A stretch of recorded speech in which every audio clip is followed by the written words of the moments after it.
Então, boa noite, queridos amigos, queridas amigas. Muita paz a todos nós e que a espiritualidade amiga esteja conosco hoje a nos iluminar, porque, de fato, falar de progresso nesse momento em que estamos vivendo é uma tarefa muito difícil.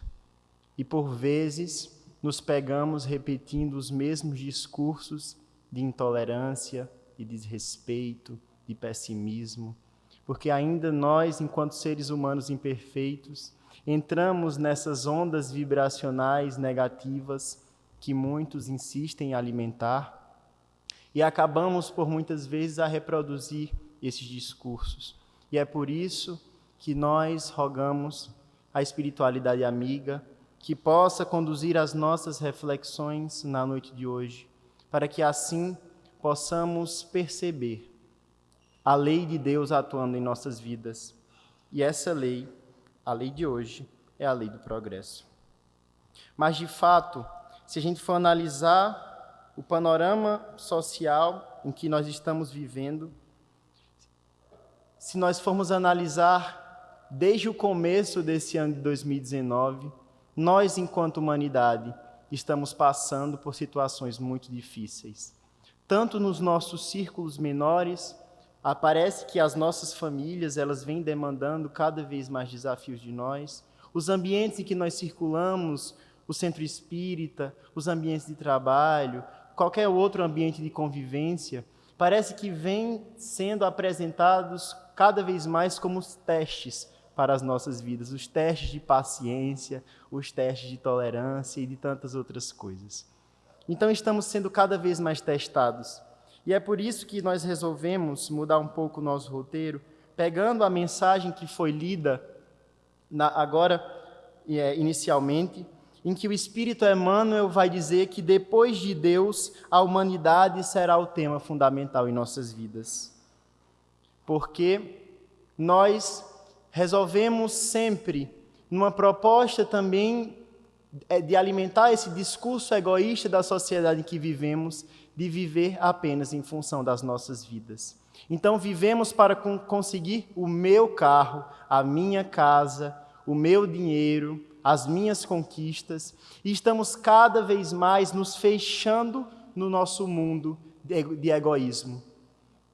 Então, para conseguir o que eu quero, não me importa mais se o outro vai sofrer, se eu vou ter que passar por cima de alguém, se eu vou ter que fazer algum ato ilícito de corrupção, porque o que importa é o que eu quero, e o que eu quero eu vou conseguir.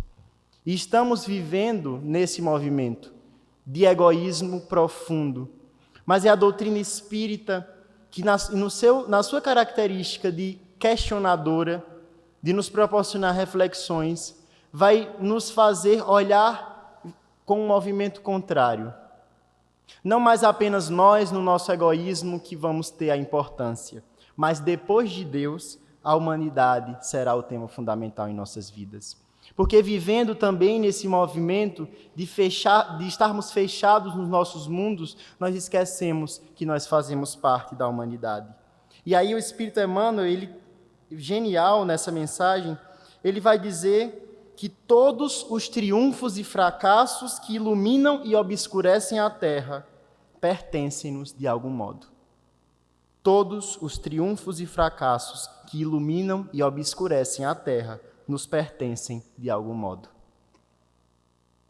Então não mais é a nossa família ali que mora na nossa casa que nos pertence, mas a humanidade nos pertence e nós fazemos parte dessa humanidade. E se nós fazemos essa humanidade fracassar, é porque nós temos a nossa contribuição. Se essa humanidade evolui, é porque nós também temos a nossa contribuição de alguma maneira. Os soluços, como ele vai dizer, os soluços de um hemisfério repercutem no outro. Estamos todos interligados.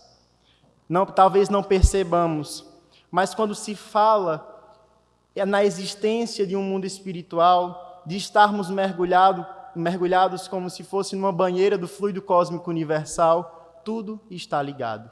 O que acontece no Japão, mesmo que não conseguimos perceber com toda a nossa sensibilidade, mas repercute no que acontece aqui. O que acontece aqui repercute em outros lugares do mundo. E aí que repercussões? nós estamos estimulando para o mundo. Porque, de fato, se somos esses emissores de energia que interferem no mundo, que atitudes nós estamos tomando e o que é que nós estamos fazendo? E é por isso que nós gostaríamos de refletir um pouco sobre a lei do progresso, e antes de a gente começar de fato as nossas reflexões, gostaríamos de fazer uma pergunta que fosse respondida com muita sinceridade. Quem de fato acredita que a humanidade de hoje está melhor do que a humanidade de ontem? De verdade. Tá bem, obrigado. Então, nós vivemos numa sociedade também em que nós vamos escutando, conversando com as pessoas, escutando, e tem muita gente que diz assim, não, mas no meu tempo, tal e tal coisa era melhor. A educação que os meus pais me davam era melhor, não tinha aquela violência toda, aquele discurso todo. Então, nós vemos um primeiro grupo de pessoas que vive arraigada ao passado. Ou seja, o passado sempre vai ser o melhor. O futuro não, o presente está sendo péssimo e o futuro ninguém olha para ele. Nós vamos ter um segundo grupo de pessoas que são aqueles otimistas demais. Aqueles que só dizem, não, mas o futuro vai ser melhor, o futuro vai ser melhor, o futuro vai ser melhor. E aí, ou eles ficam sentados numa cadeira esperando que o futuro seja melhor, ou ficam presos nessa ilusão de que o futuro vai ser melhor e quando vem uma coisa difícil, não sabem lidar porque achavam que o futuro ia ser melhor e de fato não estava sendo. E nós temos também um terceiro grupo, daquelas pessoas que não acreditam mais em nada, nem no passado, que o passado já tem coisas muito ruins, nem acreditam no futuro e estão esperando que o presente traga algumas coisas para ela. Mas a doutrina espírita nos faz ver mais um ponto, ou para sermos mais um grupo de pessoas que, de fato, olham para o passado e questionam sobre ele, vendo o que pode ser aproveitado desse passado, mas na ideia de que o passado jamais voltará. Não podemos viver na ilusão de que vamos voltar a um passado que não existe mais. Um passado em que nós vemos os reflexos agora no presente, mas que sempre será passado. E desse passado, o que é que a gente pode extrair? A gente pode extrair algumas coisas, mas se é passado, é porque mudou. E se mudou, é porque precisava ser mudado. Porque quando a gente fala de lei do progresso, a gente acredita que coisas precisam ser mudadas para que haja o crescimento da humanidade. E se o passado veio, mas que estamos vivendo nesse futuro do passado, é porque coisas precisavam ser mudadas. Mas precisamos também olhar para o presente e viver esse presente. Porque quem vive no passado e se culpa, ele estabelece, ou ele fica com uma atitude muito depressiva. Porque se olha para o passado, muitas vezes se culpa também por esse passado, e aí fica nesse movimento. Mas quem olha só para o futuro, se constitui numa atitude ansiosa, porque é aquele que não vive o presente e que fica só pensando no que virá depois. O que é que virá depois? O que é que eu vou fazer? Como é que eu vou falar? O que é que vai acontecer? Então, nós precisamos começar a estabelecer esse equilíbrio de olhar para o passado, de olhar para o futuro, mas também de viver o presente. E esse presente é o que mais está nos angustiando. É um presente em que nós estamos vivendo de profundas mudanças. E é aí que na pergunta 783 de O Livro dos Espíritos, Allan Kardec ele faz um questionamento que diz: segue sempre marcha progressiva e lenta o aperfeiçoamento da humanidade? E os espíritos respondem: há o progresso regular e lento que resulta da força das coisas. Quando, porém, um povo não progride tão depressa quanto devera, Deus o sujeita de tempos a tempos a um abalo físico ou moral que o transforma. Então, uma resposta muito clara, de que, de fato, nós sempre progredimos, mas esse progresso pode ocorrer de uma maneira rápida ou pode ocorrer de uma maneira lenta. E se ele está ocorrendo de uma maneira lenta, sem ser no tempo de Deus, e aqui ele diz que a justiça divina sujeita o homem de tempos em tempos a abalos físicos ou morais que o transformam. Mas nessa questão, que nós acreditamos ser mais relevante ainda do que a resposta, é o comentário que Allan Kardec faz dela. E ele vai dizer assim: o homem não pode conservar-se indefinidamente na ignorância, porque tem de atingir a finalidade que a providência lhe assinalou. Ou seja, como o nosso amigo falou aqui no começo, existe uma finalidade para nós enquanto espíritos, que é a de atingir a perfeição, é a de evoluir, é a de crescer. Além dessa finalidade máxima que Joana de Ângeles fala, que é atingir a felicidade, nós temos finalidades momentâneas e finalidades menores, entre aspas, quando nós falamos das missões que nós exercemos aqui na Terra.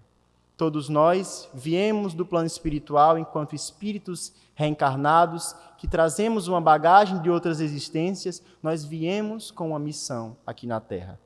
Então, nossa vida tem uma finalidade e cabe a nós descobrirmos qual seria essa finalidade. Mas, muitas vezes, nós queremos brigar com essa finalidade, ou nós não queremos aceitar que essa finalidade exista.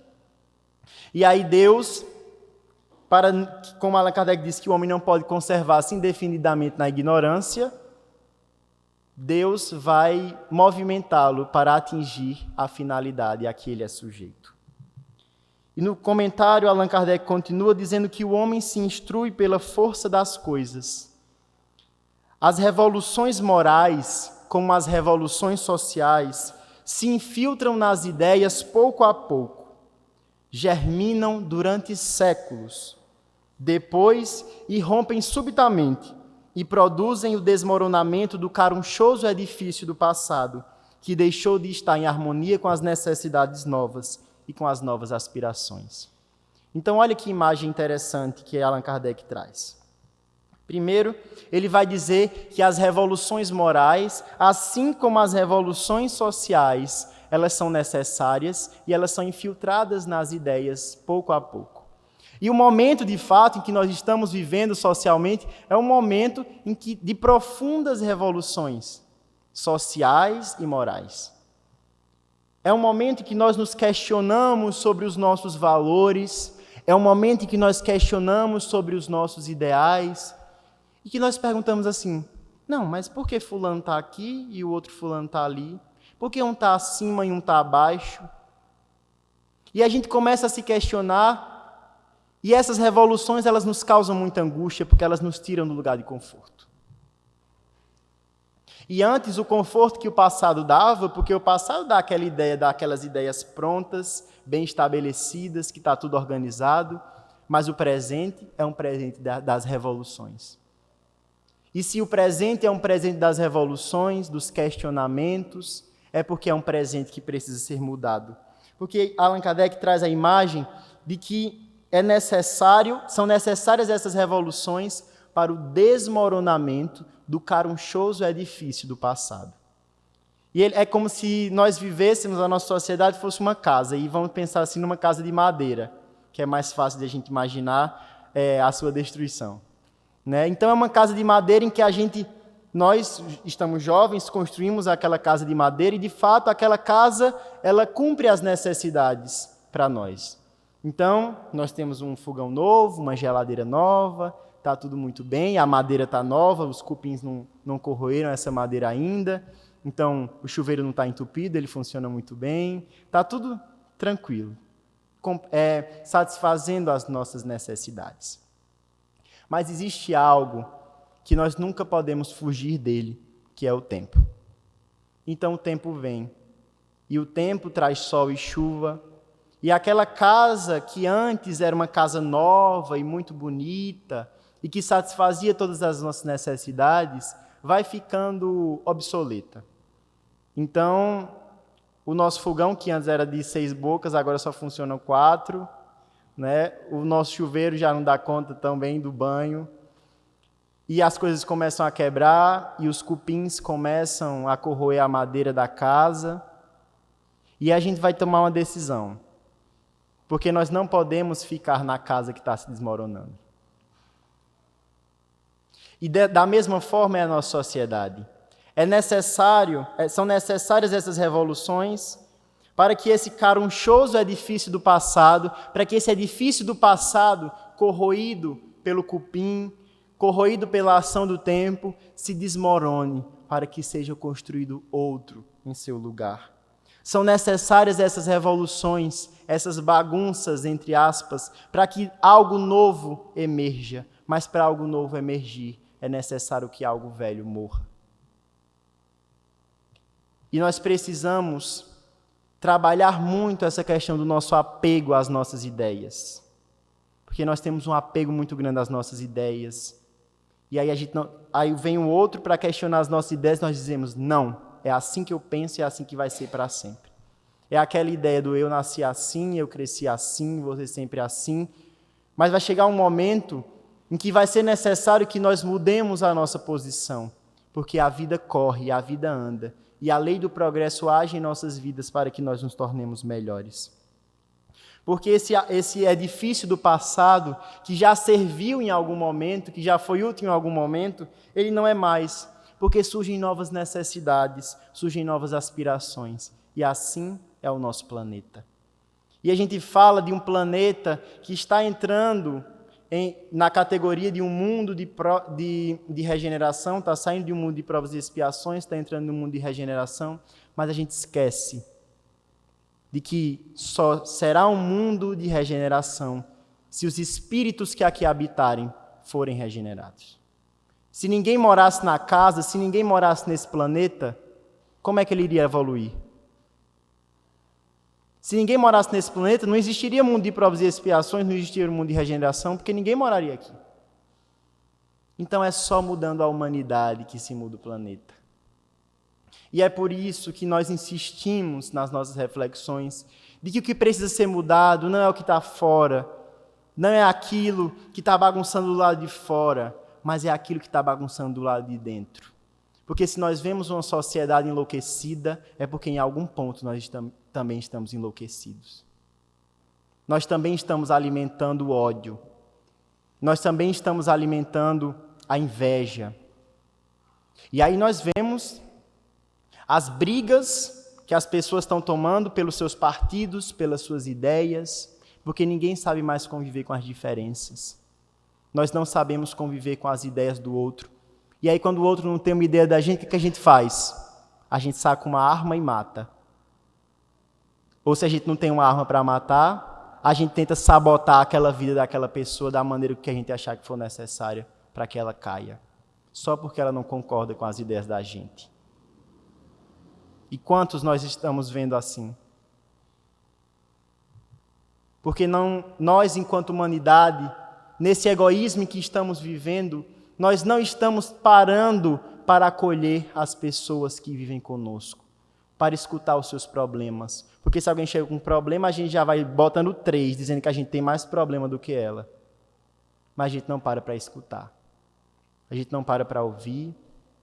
A gente não para sentir o outro. A gente não para mais para dar um abraço, para dar um sorriso, porque a gente vive naquele movimento egoísta de conseguir o sucesso da nossa vida. E que sucesso é esse?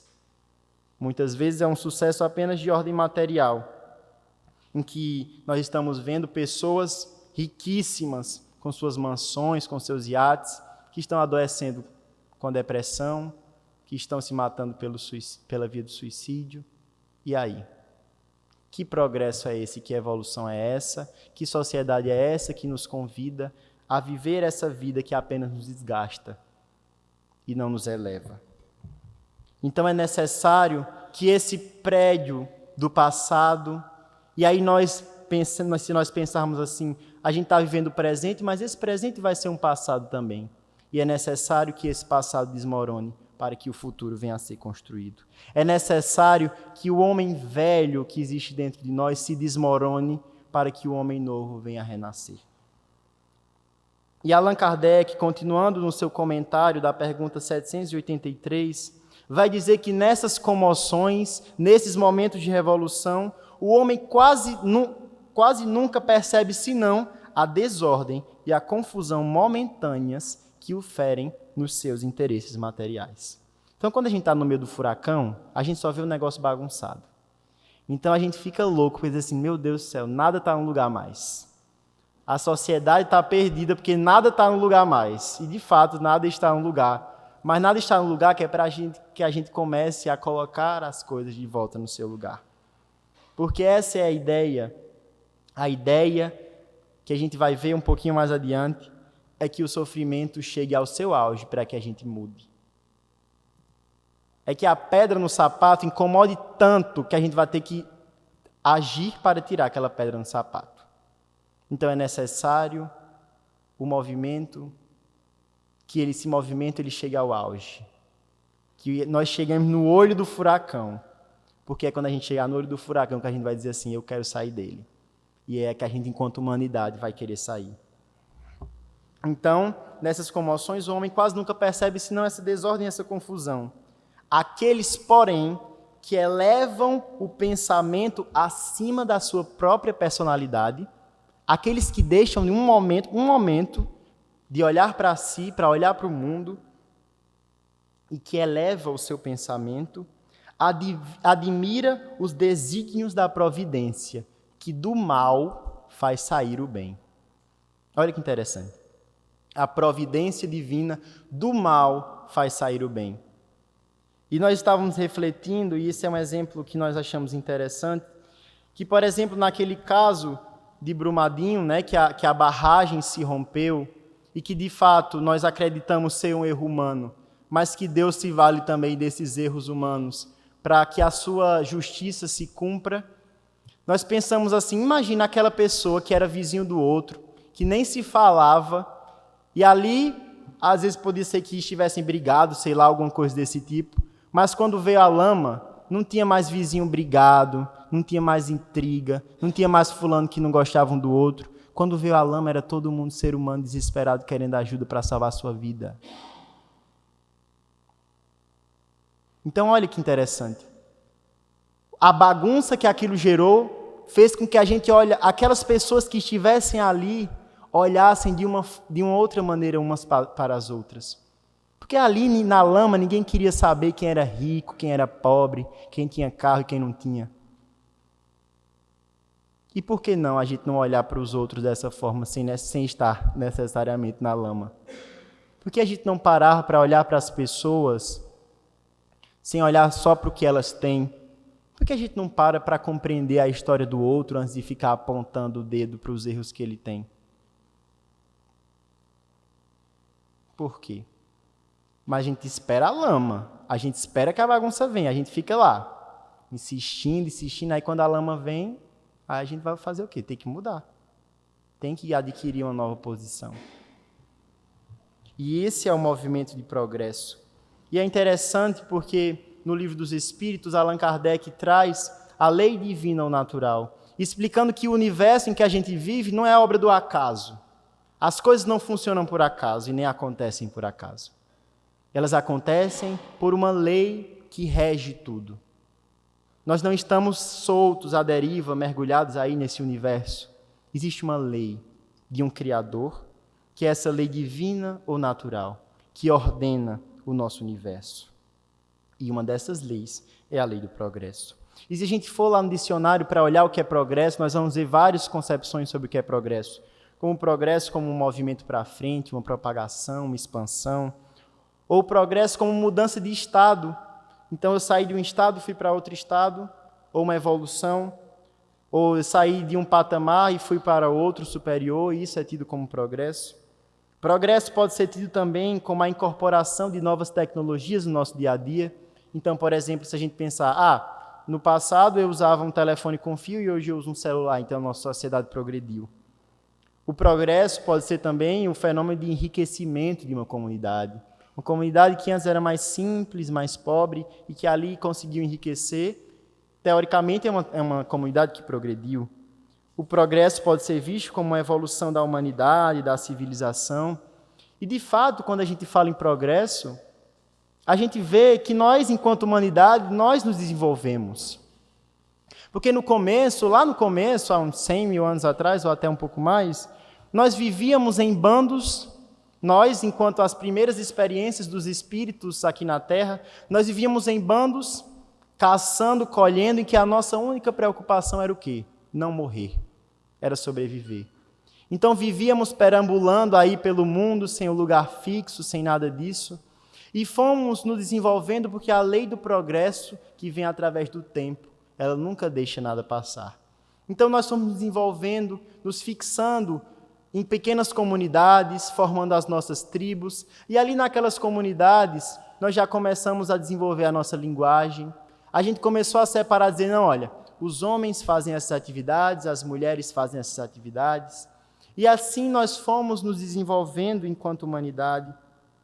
Nós fomos, depois do surgimento das tribos, nós fomos formando as vilas, as cidades, nós começamos o comércio, a trocar as coisas. Então, fulano tinha uma galinha e eu tinha um machado, e eu queria a galinha e ele queria o machado, e a gente começou a trocar, a gente começou a se relacionar. E foi assim, no surgimento dessas tribos e comunidades, que a gente foi criando os mitos. A gente começou a ter uma necessidade de querer explicar as coisas. Então, por que chove? E por que quando chove, tem um clarão no céu? Por que um parente morre e quando ele morre eu sinto falta dele? Por que o sol nasce todos os dias e se põe todos os dias? E assim nós começamos a criar histórias para explicar as nossas questões enquanto seres humanos. E aí nós fomos nos desenvolvendo cada vez mais. E aí temos sociedades do passado muito desenvolvidas, como o Egito, como a China, como a Índia, e aí a medicina, a matemática, a filosofia começa a se desenvolver, mas aí chega um ponto fundamental que corta a nossa história, que é o advento do cristianismo. Em que muitos falam que a chegada de Jesus aqui na Terra, esse guia e modelo da humanidade, como dizem os Espíritos no Livro dos Espíritos, ele parte a história em dois, mas ele também marca um processo em que nós estávamos saindo de um mundo primitivo para um planeta de provas e expiações. E o momento que Jesus viveu era um momento também de profunda revolução. E é interessante, porque quando o anjo Gabriel vai anunciar a José que Maria iria ter um filho que era vindo de Deus, ele vai dizer que aquele filho salvará a humanidade dos seus pecados. E de fato nós vimos que a doutrina espírita diz que os pecados são os débitos que nós carregamos do passado, os nossos erros, e que precisamos pagar esses débitos. Mas que interessante é ver esse salvará. Porque o salvará dá a ideia de um futuro.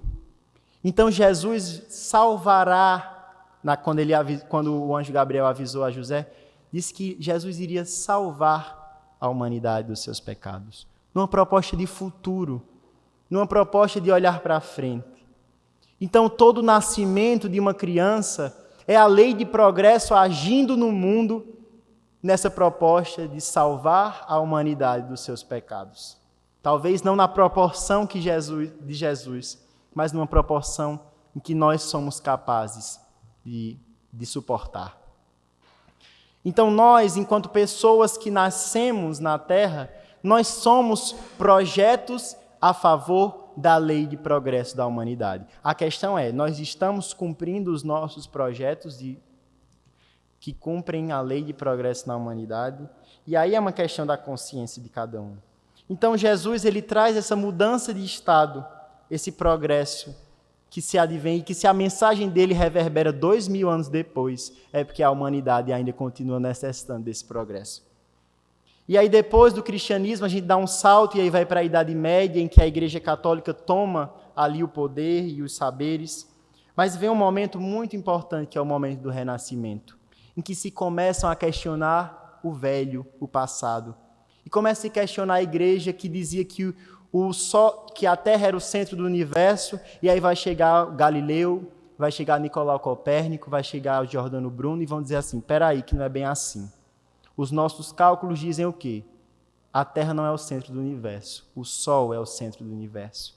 E nesse movimento de questionar o poderio da Igreja Católica e as ideias da Igreja Católica, é que a humanidade ela começa a entrar num novo rumo. Mas foram necessários esses questionamentos, foram necessárias essas revoluções para que a mudança viesse.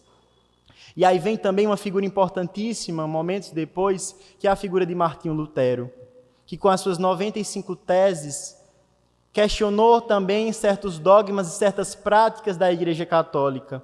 E junto com Gutenberg, que tinha desenvolvido a prensa, ou seja, os livros não eram mais escritos à mão, sim feitos à prensa, então a prensagem era mais rápida. Junto disso, conseguiram traduzir a Bíblia, que antes era do latim, a gente ia para a missa e não entendia nada, e a Bíblia passou a ser traduzida para o alemão. Então as pessoas da comunidade teriam acesso. E aí, tendo acesso à Bíblia, elas poderiam construir o seu próprio pensamento sobre aquele texto que elas liam. E assim também um novo movimento da humanidade, através de uma revolução e através de um questionamento. E aí vem o Colombo com a descoberta das Américas, vem o Vasco da Gama, que descobriu um novo caminho para as Índias, vem o Iluminismo com Descartes, com John Locke, com Jean-Jacques Rousseau, questionando sobre os ideais de liberdade do homem. Então, o que é a liberdade do homem? Começaram a refletir sobre as questões humanas. E aí vem, por exemplo, o desenvolvimento do microscópio, em que a gente tinha doenças que a gente não sabia o que eram, mas que a gente descobre aquelas causas minúsculas daquelas doenças. E aí vem o Alexander Graham Bell, que inventou o telefone e nos abriu novas possibilidades de comunicação. E vem o Thomas Edison, que criou a lâmpada, e que antes o nosso dia, vamos dizer, tinha 6 horas, porque a gente só vivia de acordo com o sol. Agora o nosso dia tem 10, 12 horas. E com a lâmpada a gente pode ficar mais tempo estudando, mais tempo desenvolvendo a ciência. E aí vem o barco a vapor, vem o carro, vem a locomotiva. E hoje, nesses 10 anos para cá, a gente vê o boom da tecnologia na nossa sociedade. Então é o celular, é o tablet, é o computador que se torna cada vez mais fino, mais rápido, mais veloz.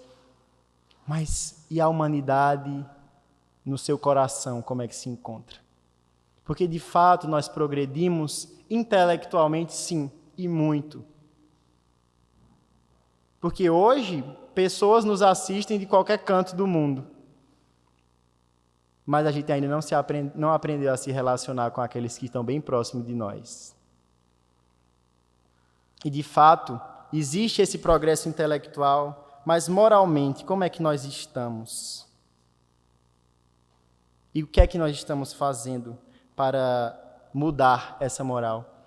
E é por isso que o Espírito Amélia Rodrigues, no livro Pelos Caminhos de Jesus, ela vai trazer um prefácio belíssimo, em que vai dizer que nunca, qual ocorre nesses tempos em que estamos vivendo, Jesus foi tão necessário e oportuno. Porque a tecnologia, ela vai dizer, conseguiu logros relevantes e respeitados. A tecnologia conseguiu alcançar um patamar muito bom já, que facilita muito a nossa vida, mas não libertou o homem dos seus inúmeros problemas.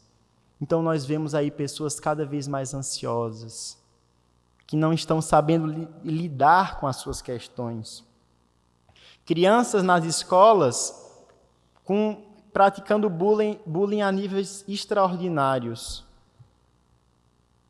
E aí, essa tecnologia que a gente tanto exalta, que a gente tanto usa, de fato, o que é que ela serve moralmente para nós? Nós estamos vivendo uma sociedade em que estamos nos sentindo cada vez mais pressionados, e a gente vai no centro da cidade e aí vê as pessoas nas lojas cabisbaixas, com semblantes assim, extremamente cansados. A que preço nós estamos pagando a nossa vida para alimentar esse egoísmo? Então existe uma necessidade muito grande da gente produzir, de fazer mais e mais e mais. Estamos ficando cada vez mais adoecidos.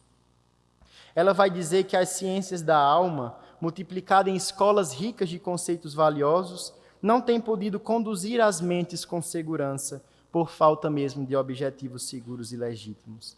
A ética parece ter enlouquecido, numa civilização em que a máquina pretende substituir o homem, parecendo ajudá-lo. Então a ética de fato parece ter enlouquecido quando a gente vê pessoas dizendo assim, não, mas se um bandido cometer algum crime, ele tem que ser morto pelo crime que ele cometeu. E a gente fica, gente, peraí, a gente está em que século? A gente está na Idade Média, que de fato se fazia isso, ou a gente está no século XXI? Em que ainda se discute questões básicas de direitos humanos, como o direito à vida. A gente continua apedrejando as pessoas que cometem erros como se nós não tivéssemos cometido os nossos e continuamos cometendo os nossos. Porque se eu não tenho uma arma para ferir uma pessoa, eu firo ela também com as minhas palavras. Eu abro feridas nos corações dos outros.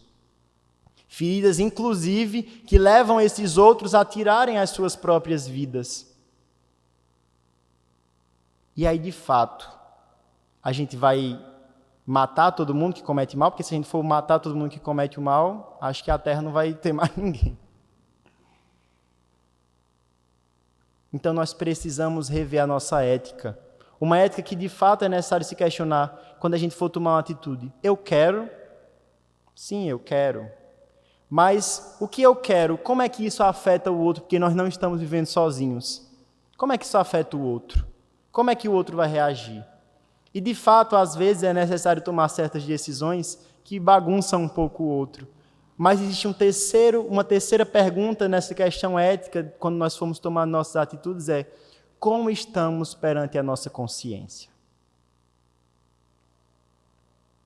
Ok, eu quero, aquilo não afeta o outro, mas como é que nós estamos perante a nossa consciência? Como é que nós estamos perante Deus e as nossas atitudes? E aí é que nós podemos ter uma ética muito mais segura, de dizer assim, não, passou pelo crivo do eu quero, passou pelo crivo do outro e passou também pelo crivo da consciência e da lei de Deus que está inscrita nela. Então nós vivemos numa sociedade em que a desumanização está naturalizada e que a gente continua alimentando isso nos pequenos gestos do nosso dia a dia. E a gente tem que ter muito cuidado naquela ideia de dizer assim, não, se está sofrendo é porque é a lei de Deus que está se cumprindo na vida daquela pessoa. E ok, a lei de Deus está se cumprindo na vida daquela pessoa, mas a gente também parece que quer botar mais sofrimento aí na vida daquela pessoa. Então, está sofrendo, vai ter que sofrer 2 vezes, que é para a lei de Deus de fato se cumprir na vida daquela pessoa. E não é assim que as coisas funcionam. Nós temos que colocar o nosso pezinho no chão e dizer assim, nós não somos Deus para legislar sobre a vida das outras pessoas. Nós não temos nenhum direito de tirar a vida delas, nós não temos nenhum direito de desrespeitá-las, de humilhá-las, de nada. Porque nós não somos Deus. E a lei do progresso é uma lei também que está ligada àquela lei de destruição, quando a gente fala da necessário se destruir o velho para que o novo venha, mas para se destruir o velho é necessária muita humildade.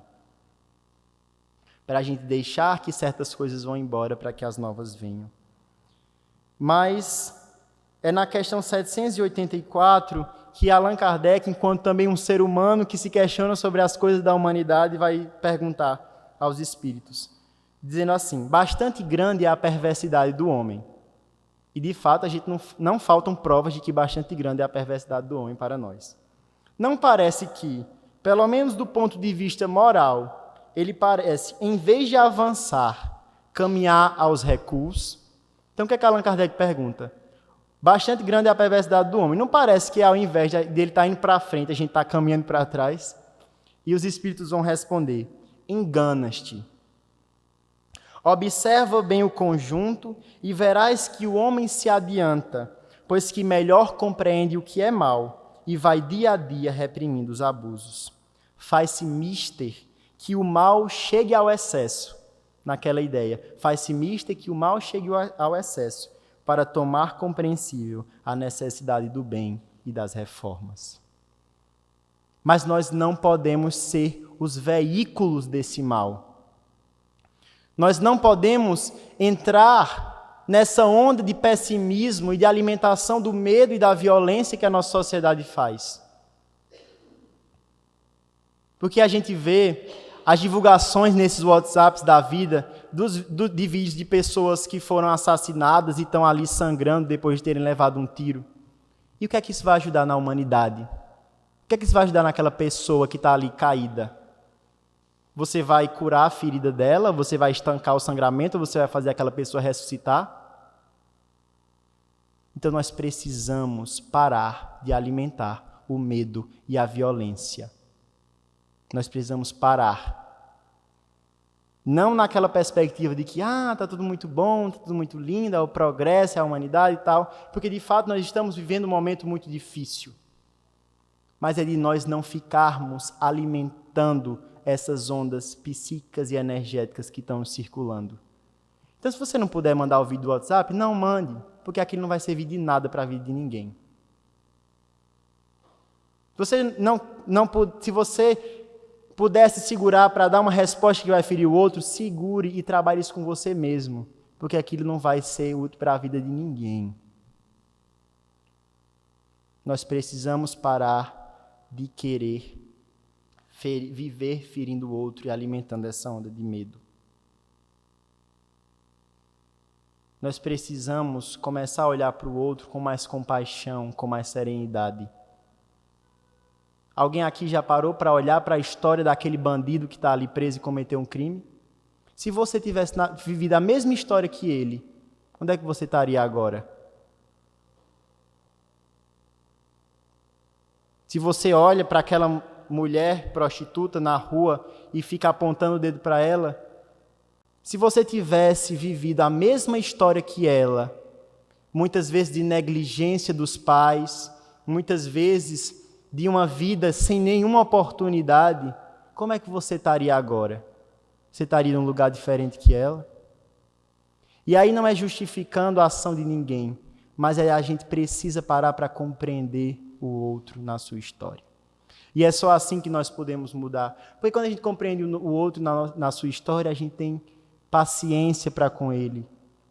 Mas a gente também tem paciência para conosco mesmos. Porque nós reconhecemos que nós não somos os anjinhos e as florzinhas de Deus aqui na terra, não.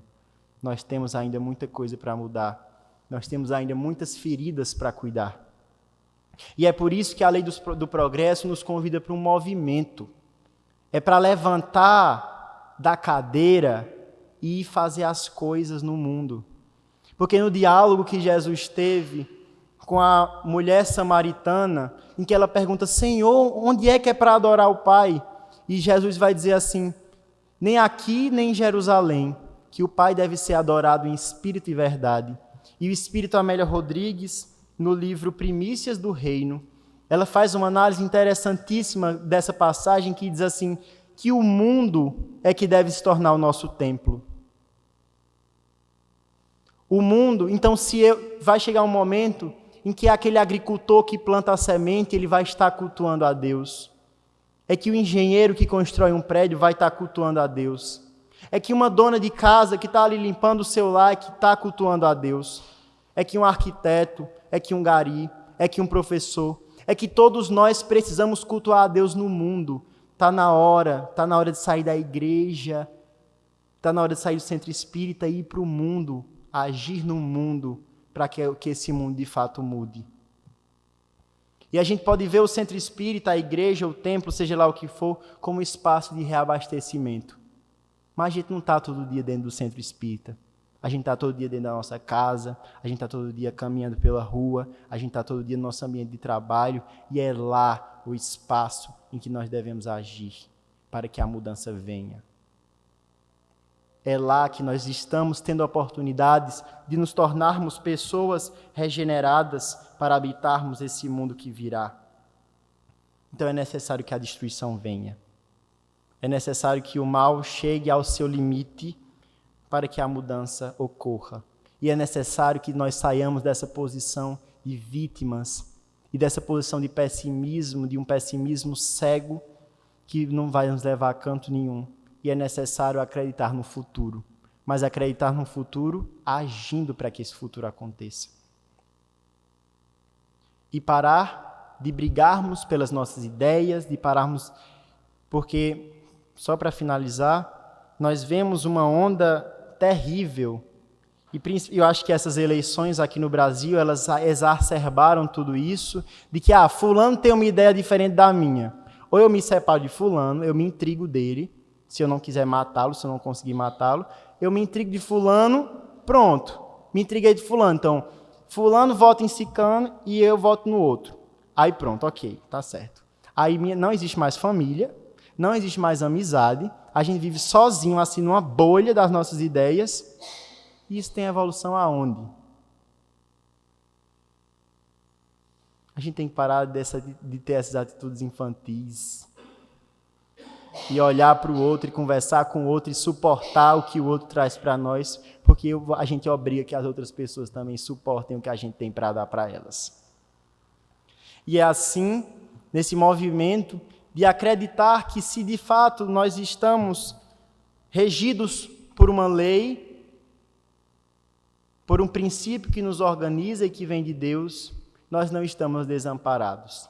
E que o caos e a bagunça e a revolução são necessárias, e que se estamos vivendo no meio delas, é necessário tentar se reconectar ao máximo com essa lei, com esse Deus que governa. E olhar para o passado e aproveitar dele algumas coisas, e viver o presente com o que esse presente tem para nos dar, tentando mudar algo que virá, que é o nosso futuro. E para finalizar, nós trouxemos um poema que está no livro Parnaso de Além Túmulo, psicografia de Chico Xavier, e foi ditado pelo espírito Casimiro de Abreu, e que o poema tem como título A Terra, e ele endereça esse poema aos pessimistas. E ele vai dizer assim: se há noite escura na terra, onde rugem tempestades, se há tristezas, se há saudades, amargura e dissabor, também há dias dourados, de sol e de melodias, esperanças e alegrias, canções de eterno fulgor. A terra é um mundo ditoso, um paraíso de amores, jardim de risos e flores rolando no céu azul. Um hino de força e vida palpita em suas entranhas, retumba pelas montanhas, ecoa de norte a sul. Os sonhos da mocidade, as galas da natureza, livro de excelsa beleza com páginas de esplendor, onde as histórias são cantos de gárrulos passarinhos, onde as gravuras são ninhos estampados de verdor, onde há reis que são poetas e trovadores alados, heróis ternos, namorados, gargantas de ouro a cantar, saudando a aurora que surge, como ninfa luminosa, a olhar-se toda orgulhosa no espelho do grande mar, onde as princesas são flores que se beijam luzidias, perfumando as pradarias com seu hálito de amor, desabrochando as centenas, na estrada onde o homem passa, oferecendo-lhe graça, sorrindo cheias de olor. O dia todo é alvorada de doces encantamentos, à noite deslumbramentos da lua em seus brancos véus, à tarde auscula as estrelas, os astros, o sol nascente, o sol, o prado ridente, o prado perfumam os céus. Quem vive num Éden desses é sempre risonho e forte. Jamais almeja que a morte na vida o venha tragar. Sabe encontrar aventura nesse jardim de pujanças e enche de esperanças para sofrer e lutar. Se há noite escura na terra, abarrotada de dores, de lágrimas e amargores, de triste e rude carpir, também há dias dourados, de juventude e esplendores, de aromas, risos e flores, de áureos sonhos no porvir. Muita esperança para todos nós.